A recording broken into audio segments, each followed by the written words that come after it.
Hi, my name's Shona Riddell and I'm a writer from Wellington, New Zealand. My family history is a little unusual. In 1849, my ancestors Isaac and Sarah sailed from England to live on the Auckland Islands as part of a tiny, short-lived British colony called Hardwick. My great-great-grandmother Harriet was born at Hardwick in 1851, one of very few people ever to be born on a Subantarctic island.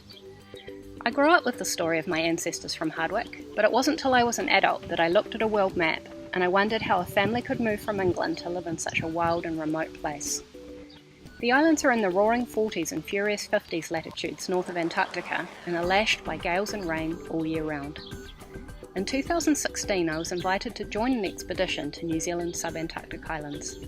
I was really nervous about sailing over the rolling waves of the Southern Ocean, but I also knew it was an opportunity I couldn't miss. The expedition changed my life. Getting there wasn't easy, but I'd never visited anywhere so remote with such a dramatic beauty. The islands are uninhabited, but I was surrounded by wildlife and plants that don't exist anywhere else.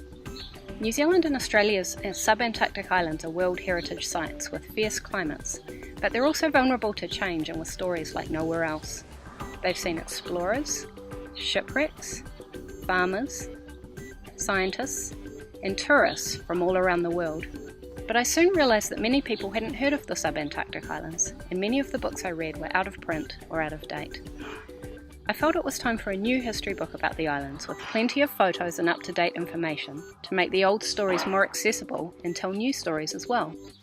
These stories include births, deaths, fear, triumph and endurance. I want people to know about the Subantarctic Islands and care about them, because if we care, we can now help to protect them.